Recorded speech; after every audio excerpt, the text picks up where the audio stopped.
There, I got it.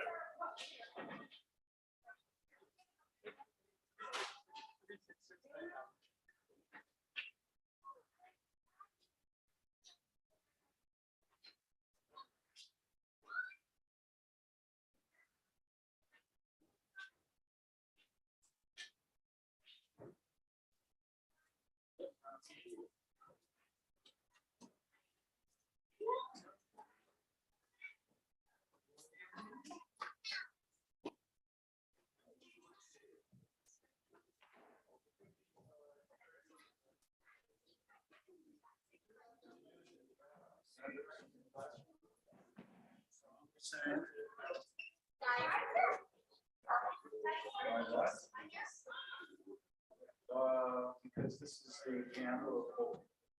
It's the last one. Each one of these represents a million. 6 million.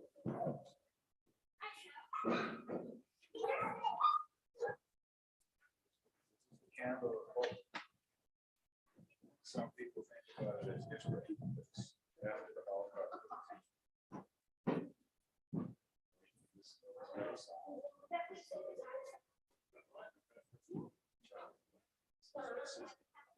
That's what the Germans call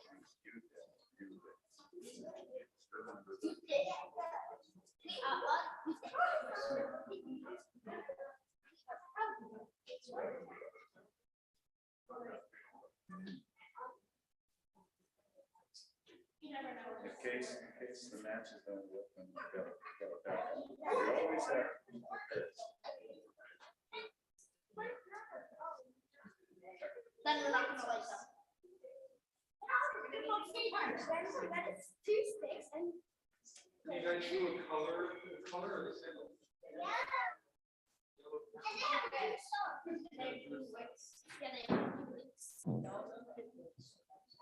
Wow, that's a good point, but they're yellow. Why are they yellow? Did you ever see pictures of Oh, there's the yellow star. yellow stuff? Why the blue bits? It's because yeah.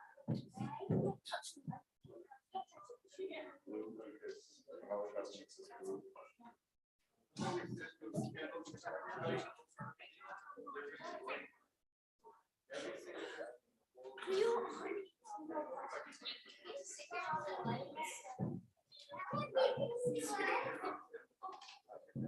Grab the music.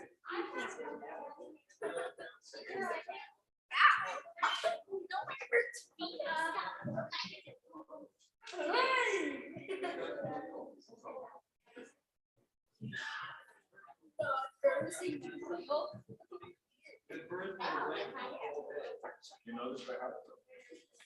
When did the Jewish Day start?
Hi, everyone.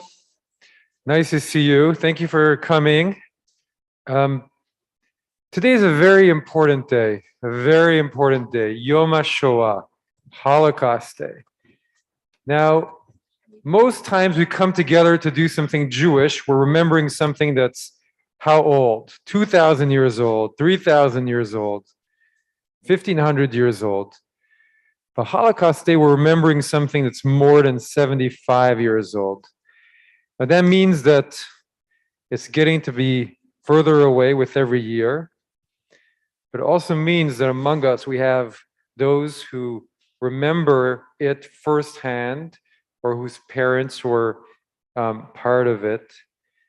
And with what's happening in our world right now, the situation in Ukraine and in Europe, it's even more important to remember and to share what the Holocaust was about and what we can do to prevent any further, ever again, anything like that from happening. So we remember and we recall on Yom HaShoah, the Holocaust, the devastation that happened.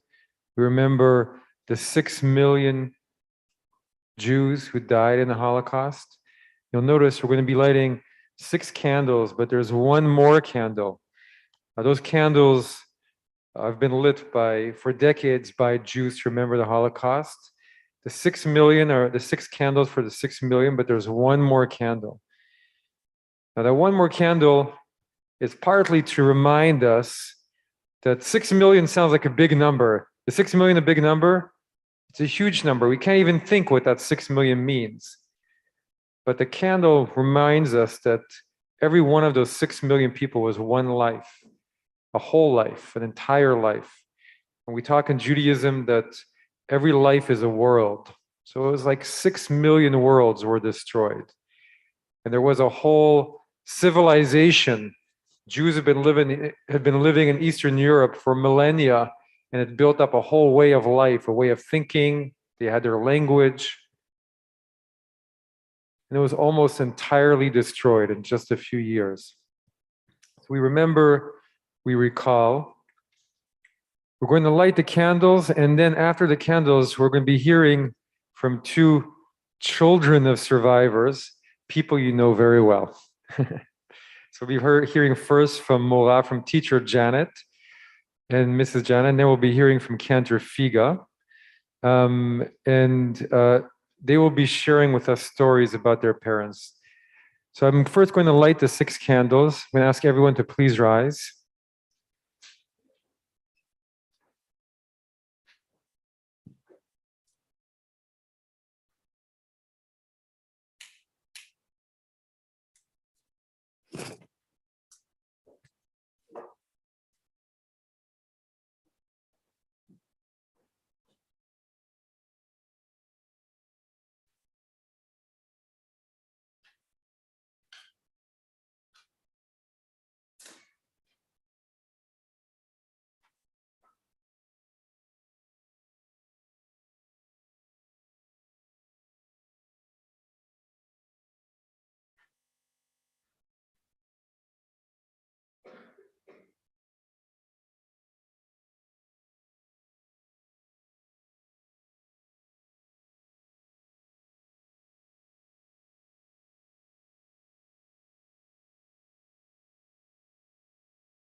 Please be seated. I'd now like to invite Jana Bolonik to please come up and tell us a little bit about her family history.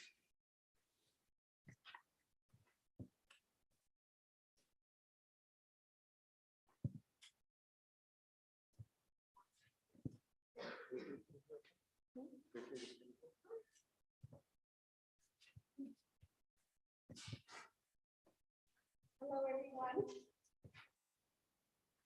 First, I would like to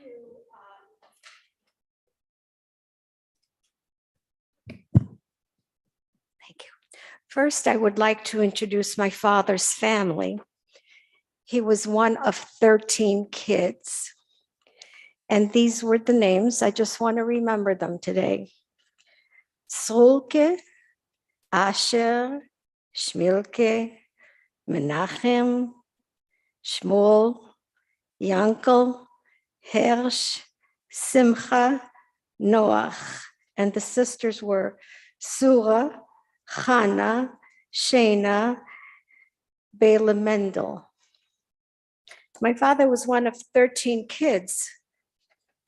And his mother became a widow at a very young age when the grandfather died. They lived in Stanislawa, Poland. The year is September 6, 1939. My father was 20 years old. The war was coming to Poland. The Germans were coming, and unfortunately, the Polish people, the Polish army, could not hold off for more than a week or two. They had very, very old guns and whatever. So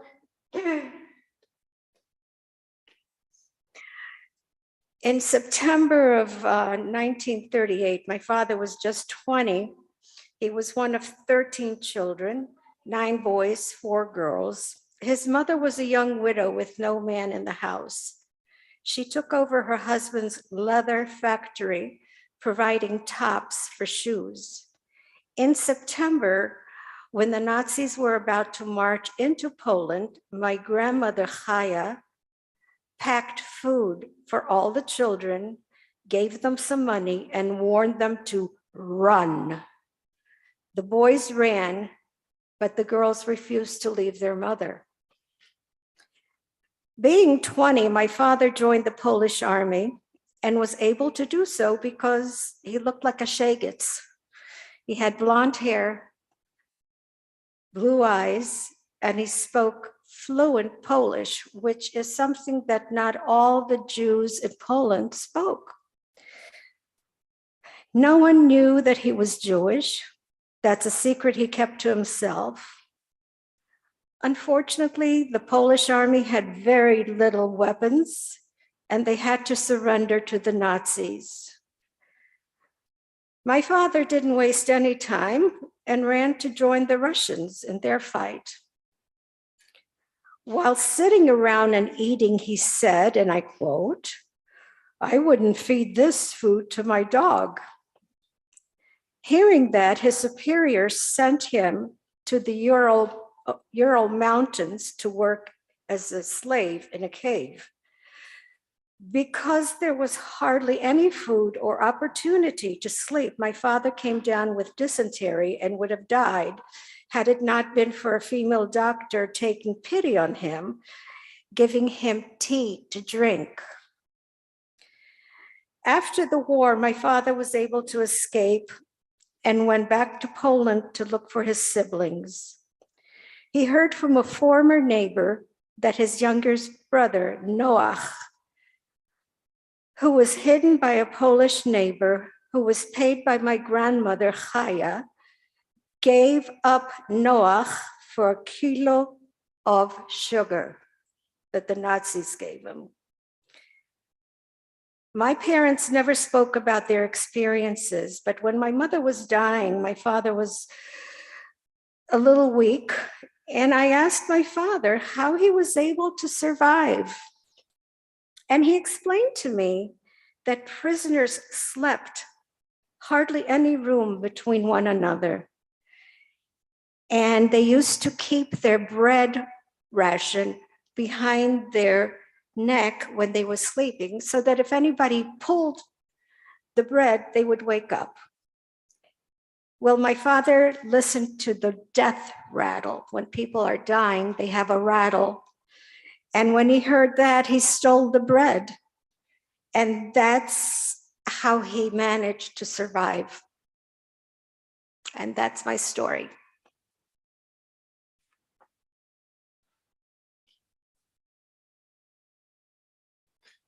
Thank you for sharing with us. Cantor Figo will now share his family story.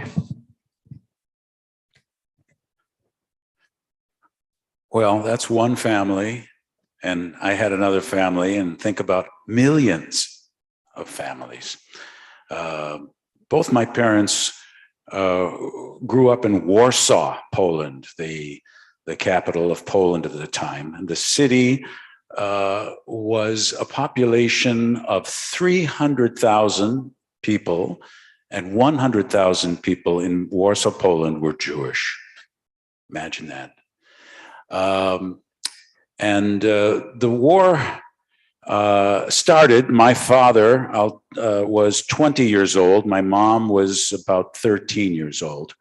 And no, that's not really the picture I wanted to start with, but that's my mother on the right. And she survived with her mother.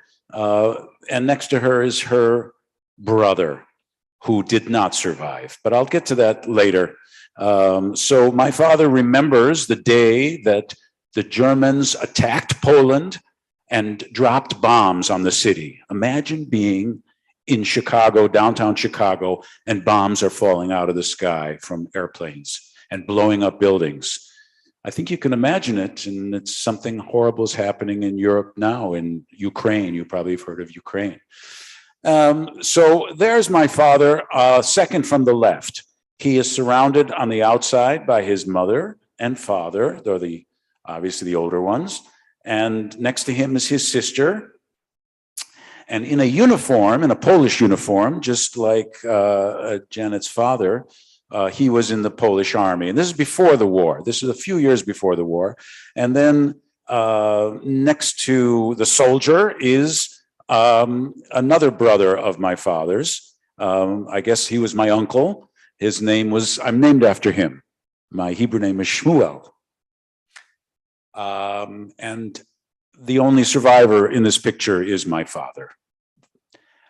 He knew that he needed to leave Warsaw, and he fled the city. He went to the east, to the Russian side, because the Russians were not the enemy at that time. The Germans were.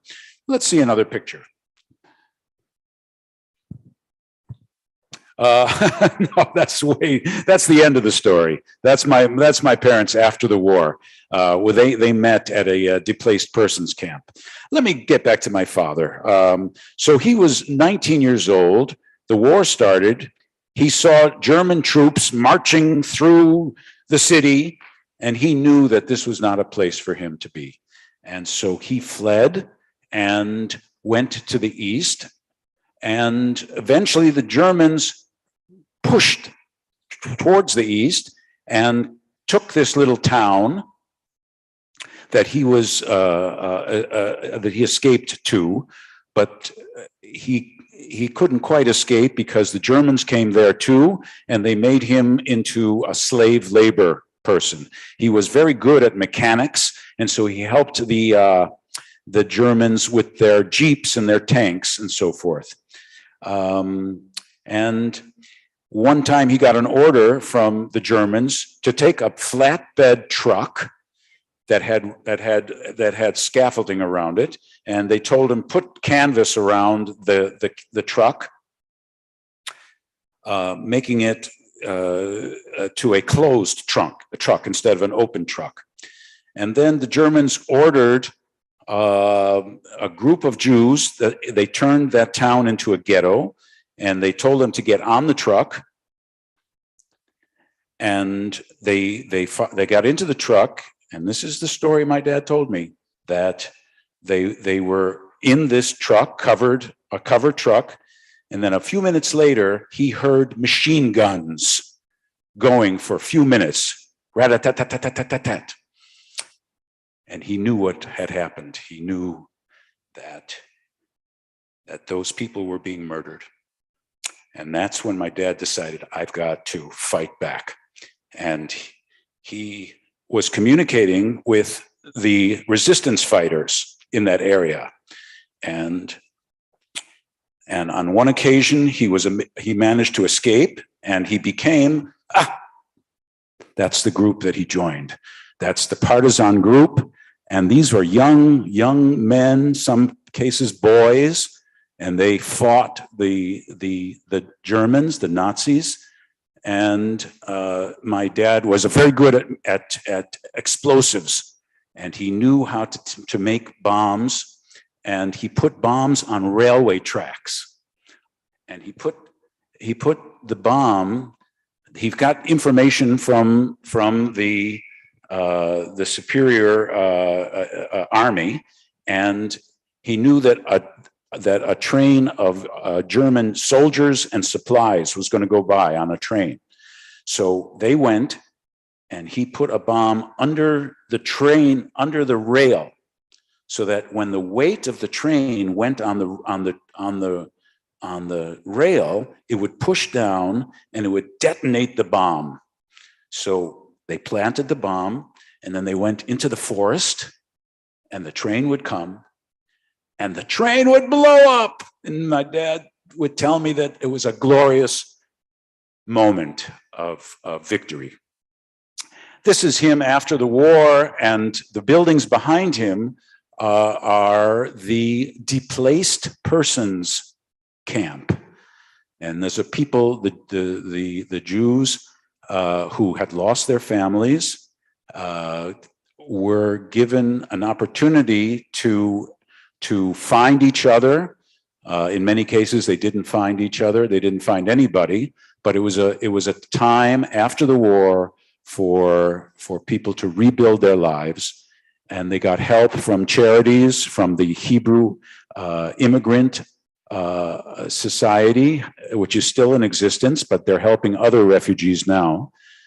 So let's see another picture, and I'll talk about that. And I think we have to wrap it up here. But that is my grandfather on my mother's side, my mother's father and my mother's brother. And when the bombs fell in Warsaw, they fled, the whole family, all four of them fled. They went to another city, and then they found out that Warsaw was captured, but it was not being bombed, and it was okay to go back. And my grandfather made the decision to go back to Warsaw. He didn't know what was going to happen. So he went back, and at the last minute, his son, my mother's brother, said, I'm going with father. And that was the wrong choice. They were caught in the ghetto. And if you look down here on his arm, that's the armband. So the Germans took Warsaw and they put a wall around it, and they called it the ghetto. And they made the Jews wear an armband. Somebody was looking at the yellow star over here. And that was the demise of my family. And I wanted to just finish up by saying that when I was your age, this history seemed so long ago, and I had nothing to do with it. It was ancient history, really, but really it was only 10 to 15 years before I was born. And so this is the happy part of the story. Both my parents, my father lost everybody. My mom lost her father and brother, many other relatives, but they met at the Displaced Persons Camp in Germany, and they got engaged, and they got married in Chicago in 1950. and they raised me and my brother in Skokie, and I'm the only one left to tell the story. So that's what I wanted to share with you. Just one small, tiny, minuscule part of the whole tragedy of the Holocaust. Thank you to Cantor Figa for sharing his story as well. I believe we have Ani Ma'amin now. Cantor, can you explain, did you teach the children a little bit before, or? A little bit. I'd like to hear your take on it too. Well, I said to the kids that this is a very important item of belief of the Jewish faith, and it was documented that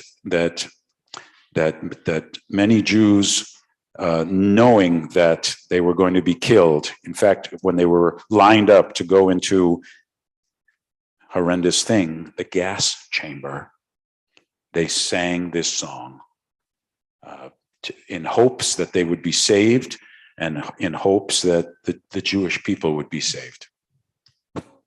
Beautiful. Well, I wanted to add that the story behind the melody that I think you're going to sing is that this melody was composed by a Hasidic man who was part of the Mojitz clan. The Mojitz clan were a group of Hasidim that were known for their songs. They sang songs all the time, and this man was the composer of songs for this Hasidic group, the Mojitzer group. And they say that he was on his way to the gas chamber in one of the trains, and as he was going, the melody dropped into his head. And then he knew straight away that the words he wanted to put to it were the statement of belief, that even though he knew he was going to something horrible, he believed that one day there would be peace in the world, that Mashiach would come. And so he composed the melody and sang it, and everybody in his car were so moved. And he wrote down the words and the notation, and he managed to get it out, and it was passed from place to place, and eventually it got back to Mojitz, where it was from, and then it went around the world. And so this was his last composition. The Nigun master, the composer of the Hasidic Mojitzer group. Let's stand up.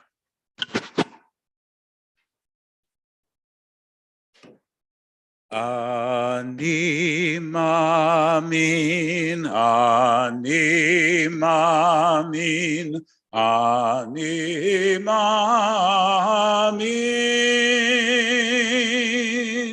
Ani Ma'amin,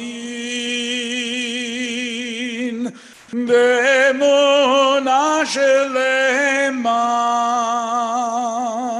Be'viat HaMashiach, V'af al pi she'yitmamea, Im kol ze ani ma'amin,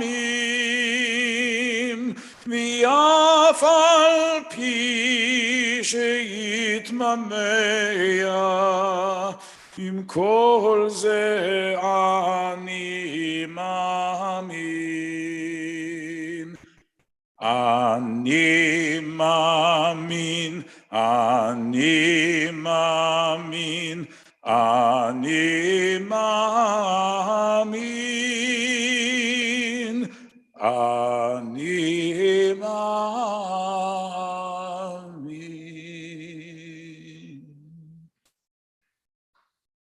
Please remain standing as we conclude our service this afternoon. In memory of the 6 million, we say a Kaddish. Yitgadal v'yitgadash shemei Rabba, ve'alma divra kirutei ve'yamlich malchutei, v'chayechon v'yomechon v'chayei dechol Beit Yisrael, בגלה ובזמן קריב ואמרו אמן. יהי שמי רבה מבורך לעולם ועולמי עלמיה. יתברך וישתבח ויתפאר ויתרומם ויתנשא ויתהדר ויתעלה ויתהלל שמי דקודשה בריחו אלא מן כל ברכתה ושירתה תושבחתה ונחמתה אמירן בעלמה ואמרו אמן. יהי שלמה רבה מן שמיה וחיים עלינו ועל כל ישראל ואמרו אמן. עושה שלום במרומיו הוא יעשה שלום עלינו ועל כל ישראל ואמרו amen. Thank you. This concludes our service this afternoon. Let us keep in mind over the next 24 hours and think about what happened. Remember those who perished and how we each can be agents to prevent any such occurrence from ever happening again. Thank you for coming.